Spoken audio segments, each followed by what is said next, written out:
Hello student, myself Pradeep Sijariya and welcome to Quick Hill chemistry. आज हम लोग organic chemistry में ज्योमेट्रिकल आइसोमर्स की बात कर रहे हैं। और ज्योमेट्रिकल आइसोमर्स पॉलीइंस अगर हमारे पास दी गई है एक से ज़्यादा डबल बॉन्ड वाली, और उनमें हमें डायरेक्टली बताना है कि इसके ज्योमेट्रिकल आइसोमर्स कितने बनेंगे, तो उसके लिए मैं यहाँ पर एक लेक्चर देने जा रहा हूँ। तो उसमें देखते हैं कि पॉलीइंस अगर हमारे पास दिया है तो ज्योमेट्रिकल आइसोमर्स कितने बना पाएगा वो। हमें स्ट्रक्चर नहीं बनाना है, डायरेक्टली बताना है। तो उसके लिए मैंने यहाँ पर दो केस में इसको डेवलप किया है। तो मुझे क्या करना है, नंबर ऑफ ज्योमेट्रिकल आइसोमर्स इन पॉलीन्स बताना है। तो इसको मैंने दो केस में डेवलप किया है। तो मैं यहाँ पर पहले लिखता हूँ केस फर्स्ट। तो केस फर्स्ट में मैंने इसको बताया है कि अगर मेरा जो एल्कीन होगी, अगर मेरे पास जो एल्कीन होगी, एल्कीन अगर मेरे पास जो होगी पॉलीइंस एक से ज्यादा डबल बॉन्ड वाली, अगर वो अनसिमेट्रिकल है, ठीक है, अनसिमेट्रिकल मेरे पास वो पॉलीइंस है, अनसिमेट्रिकल मेरे पास वो पॉलीइंस है, तो मेरे ज्योमेट्रिकल आइसोमर्स कितने बनेंगे। एक तो ये केस है मेरा, और इसी के साथ मैं पैरेलली दूसरा केस भी बताऊंगा, केस सेकंड। ठीक है, ये केस सेकंड, केस मैंने यहाँ पर सेकंड लिखा हुआ है। अगर मेरे पास जो एल्कीन है वो क्या है, सिमेट्रिकल है, तो वो सिमेट्रिकल अगर रहेगी तो मेरे पास ज्योमेट्रिकल आइसोमर्स कितने बनेंगे। तो एल्कीन्स अगर मेरे पास सिमेट्रिकल है और अनसिमेट्रिकल है, तो मैंने यहाँ पर अनसिमेट्रिकल लिखा और केस टू में सिमेट्रिकल लिखा। अब मैं कैसे इसको लिखता हूँ तो देख लें ध्यान से जरा। अनसिमेट्रिकल को मैं कुछ इस टाइप से अरेंज कर दिया, आर सी एच, ठीक है, ये double bond C H, single bond C H, ये डबल बॉन्ड सी एच, और ये आर डैश ले लिया इस टाइप से।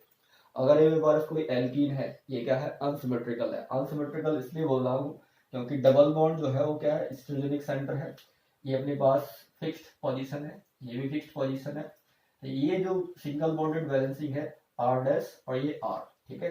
अगर मैं देखता हूँ एक साइड आर डैश है और एक साइड क्या है, आर पार्ट है, तो R not equal to R dash, ये दोनों आपस में बराबर नहीं है। अगर यहाँ पर CH3 होगा तो यहाँ पर C2H5 हो सकता है। अगर इस टाइप का केस हमारा मिल जाता है अनसिमेट्रिकल एल्कीन का, तो वहां पर हमें total number of geometrical geometrical isomers geometrical isomers बताना है 2 to the power n। ठीक है, ये फॉर्मूला हमें अप्लाई करना है।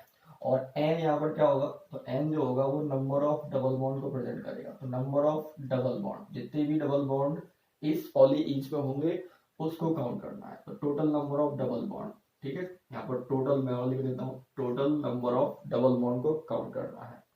ये तो ही अनसिमेट्रिकल एल्कीन की बात कि कितने जीआई बनेंगे इसके।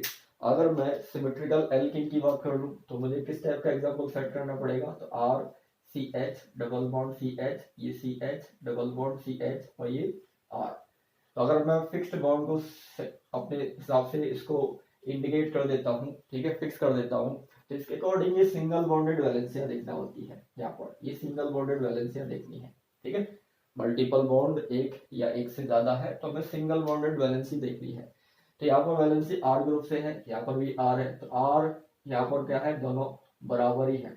अगर इस तरह से हमारे पास कोई एल्काइल पार्ट आ जाता है, जैसे सपोज करो यहाँ पर CH3 आ जाता और यहाँ पर भी क्या आ जाता, CH3 आ जाता, तो ये सिमेट्रिकल एल्कीन बन जाती।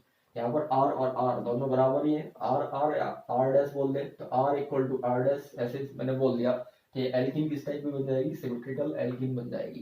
तो यहाँ पर हमारे ज्योमेट्रिकल आइसोमर्स जो दिए जाएंगे, geometrical isomers GI short form में मैंने इसको लिखा है। तो यहाँ पर फॉर्मूला लगता है 2 to the power n-1 plus 2 to the power p-1। ठीक है, एक अपना फैक्टर अलग से आया p, वो क्या है, n तो अपना क्या है, n तो अपना क्या है, total number of double bond, total number of double bond है, ये डबल बॉन्ड को शो करता है। और p यहाँ पर जो है वो शो करेगा अगर n इक्वल टू इवन है और n इक्वल टू ऑड है।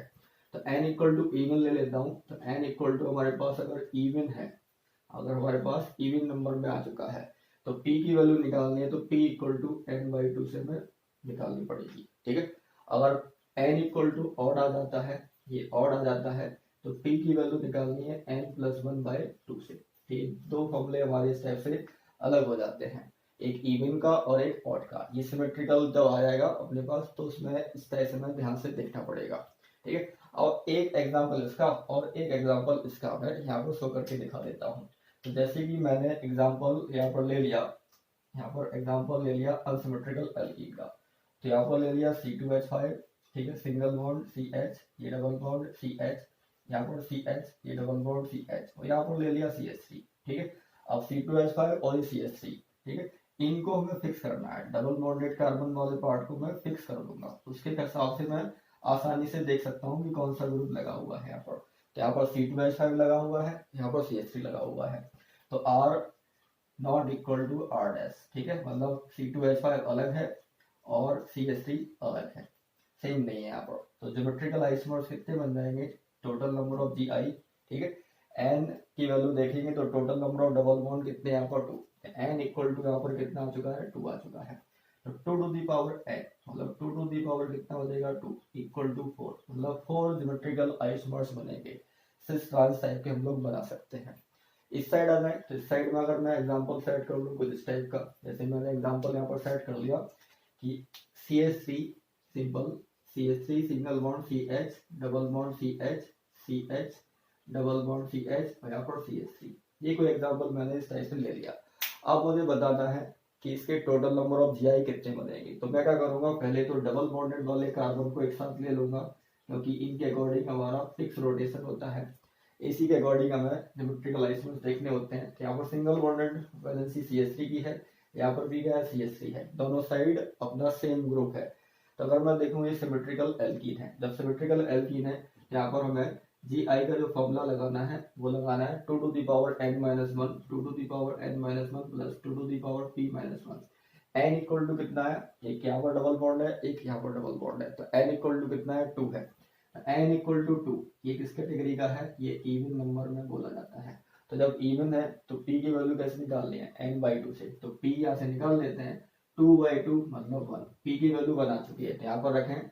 तो 2 to the power 2 minus 1 plus 2 to the power, यहाँ से p की वैल्यू 1 माइनस 1, यहाँ से सॉल्व करेंगे तो 2 माइनस 1 मतलब 2 टू दी पावर 1 बचेगा, और यहाँ से 2 टू दी पावर 0 मतलब 1, तो 2 प्लस 1 मतलब 3 आइसोमर्स इसके बनाए जा सकते हैं।